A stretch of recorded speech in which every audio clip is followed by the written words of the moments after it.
అమరావతి మన ఆంధ్రప్రదేశ్ రాష్ట్ర నూతన రాజధాని, దేశంలోనే మొట్టమొదటి గ్రీన్ ఫీల్డ్ సిటీ, దేశంలోనే ఏకైక రెన్యూబుల్ సిటీ. ఇలా గత 10 ఏళ్లుగా మనం అమరావతి గురించి వింటూనే వస్తున్నాం. కానీ ఇప్పటికీ ఈ నగరానికి ఒక తుది రూపు అనేది రాలేదు. దానికి కారణం రకరకాల పొలిటికల్ రీజన్స్.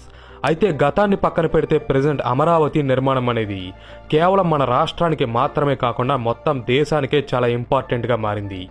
ఎందుకంటే భవిష్యత్తులో ఆంధ్ర $2.5 ట్రిలియన్ ఎకానమీగా మారాలంటే దానికి కీ ఫ్యాక్టర్స్ అన్నీ కూడా అమరావతి చుట్టూనే తిరుగుతాయి. అండ్ ఆంధ్ర ఎకానమీ పెరిగిందంటే అప్పుడు ఆటోమేటిక్గా దేశ ఎకానమీ కూడా పెరిగినట్టే. సో అమరావతి ఇప్పుడు ఒక నేషనల్ ప్రాజెక్ట్గా మారిపోయిందని చెప్పుకోవచ్చు. అందుకే ఈ వీడియోలో మనం అనుకున్న మాస్టర్ ప్లాన్ ప్రకారమే అమరావతి నిర్మాణం జరిగితే ఆ సిటీ ఎంత గొప్పగా రెడీ అవుతుందో, భవిష్యత్తులో రాష్ట్ర దేశ ఆర్థిక వ్యవస్థలకు ఎంతగా కాంట్రిబ్యూట్ చేస్తుందో వంటి అంశాలను తెలుసుకుందాం. వీడియో చాలా ఇంట్రెస్టింగ్గా ఉంటుంది. సో ఏ డీటెయిల్ కూడా మిస్ అవ్వకుండా ఉండడానికి వీడియోని లాస్ట్ వరకు చూడండి. అలాగే నా కంటెంట్ గనక నచ్చితే ఇప్పుడే వీడియోని లైక్ చేసి మన ఛానల్కి సబ్స్క్రైబ్ అవ్వండి.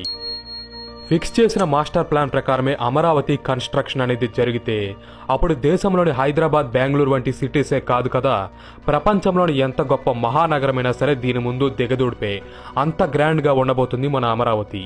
అయితే అమరావతి ల్యాండ్ పూలింగ్ గురించి, దీని ముందు వెనక జరిగిన పాలిటిక్స్ గురించి మీ అందరికీ బాగా తెలుసు. సో వాటి గురించి నేను ఇక్కడ మాట్లాడను. కేవలం దీని ఫీచర్స్, డిజైన్ మరియు మాస్టర్ ప్లాన్ వంటి అంశాలను మాత్రమే ఇక్కడ డిస్కస్ చేసుకుందాం. అమరావతి క్యాపిటల్ రీజన్ అనేది గుంటూరు జిల్లాలోని కృష్ణా నది పరివాహక ప్రాంతాల్లో లొకేట్ అయి ఉంది. దీన్ని మొత్తం 33,000 ఎకరాల సువిశాల ప్రాంతాల్లో నిర్మించబోతున్నారు. అంటే అప్రాక్సిమేట్గా 133 కిలోమీటర్లు అన్నమాట. ఇంత భారీ స్థాయిలో ఇప్పటి వరకు మన దేశంలో ఏ నగరాన్ని కూడా నిర్మించలేదు. ఇదే మొదటిసారి కాబోతుంది. అలాగే అమరావతిని ఒక గ్రీన్ ఫీల్డ్ సిటీగా నిర్మించబోతున్నారు. గ్రీన్ ఫీల్డ్ సిటీ అంటే ఒక ఖాళీ స్థలంలో అన్నీ కూడా స్క్రాచ్ నుంచే నిర్మించిన సిటీ. అంటే ముందుగానే ఆ ఖాళీ ప్లేస్లో రోడ్స్, హైవేస్ని కన్స్ట్రక్ట్ చేస్తారు. వాటర్, ఎలక్ట్రిసిటీ వంటి రిసోర్సెస్ని అందించే ప్లాంట్స్ని కూడా ఏర్పాటు చేస్తారు. కమ్యూనికేషన్, డ్రైనేజ్, వేస్ట్ మేనేజ్మెంట్ ఇలా కీ ఇన్ఫ్రాస్ట్రక్చర్ని బిల్డ్ చేసిన తర్వాతే మిగతా సిటీని ఎక్స్పాండ్ చేస్తారు. ఈ రకంగా ముందే అన్ని ప్లాన్ చేసుకోవడం ద్వారా ఫ్యూచర్లో సిటీ పాపులేషన్ ఎంత పెరిగినా కూడా ఎటువంటి ప్రాబ్లం అనేది రాదు. అండ్ ఆకస్మిక వరదలు, ప్రకృతి వైపరీత్యాలు వచ్చినా సరే సిటీ చాలా స్ట్రాంగ్గా నిలబడుతుంది. అదే మనం దేశంలోని మిగతా సిటీస్ని గమనిస్తే అవి ప్రాపర్ ప్లానింగ్ అనేవి లేకుండా కాలంతో పాటు ఎవాల్వ్ అయిన సిటీస్. ఈ కారణంగానే అక్కడ రోజు రోజుకి పొల్యూషన్, పాపులేషన్ వంటి సమస్యలు పెరగడంతో పాటు చిన్న వర్షం వచ్చినా సరే మొత్తం డ్రైనేజ్ సిస్టమ్ పొంగి పొర్లి పరిస్థితులు అల్లకల్లోలంగా మారిపోతున్నాయి. ఇదే భవిష్యత్తులో అమరావతి మరియు దేశంలోని మిగతా సిటీస్కి మధ్య ఉండబోయే మేజర్ డిఫరెన్స్ అవుతుంది.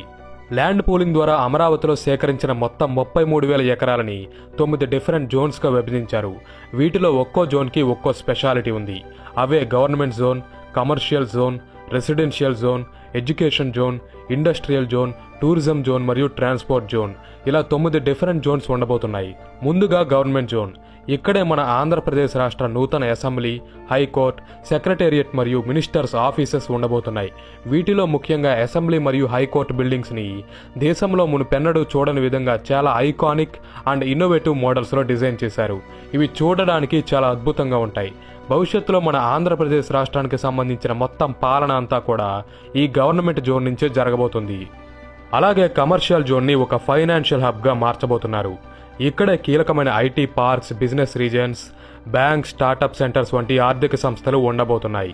వీటి వల్ల రాష్ట్రంలోని యూత్కి చాలా ఎంప్లాయ్మెంట్ క్రియేట్ అవుతుంది. వీటితో పాటు ప్రజలు వచ్చి నివాసం ఉండడానికి రెసిడెన్షియల్ జోన్స్, ప్రపంచవ్యాప్తంగా ఉన్న కంపెనీస్ అమరావతిలో తమ ఫ్యాక్టరీస్ని ఏర్పాటు చేయడానికి, వస్తువుల ఉత్పత్తికి ఇండస్ట్రియల్ కారిడార్స్ని ఏర్పాటు చేయబోతున్నారు. ఎడ్యుకేషన్ హబ్లో దేశంలోనే టాప్ యూనివర్సిటీస్, కాలేజెస్ మరియు స్కూల్స్ ఉండబోతున్నాయి. ఇక్కడ రీసెర్చ్ అండ్ డెవలప్మెంట్ని ప్రోత్సహించి కొత్త ఆవిష్కరణల రూపకల్పన జరుగుతుంది.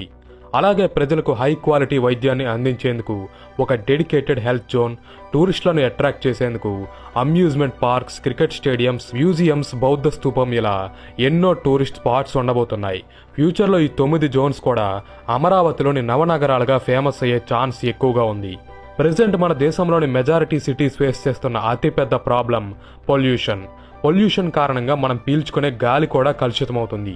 అందుకే అమరావతిలో ఇలాంటి ప్రాబ్లమ్స్ తలెత్తకుండా ఉండడానికి సిటీలోని 60%ని పచ్చదనంతో కవర్ చేయబోతున్నారు. అంటే నగరంలో ఎటువైపు వెళ్ళినా సరే మనకు చెట్లు కనిపిస్తూనే ఉంటాయి.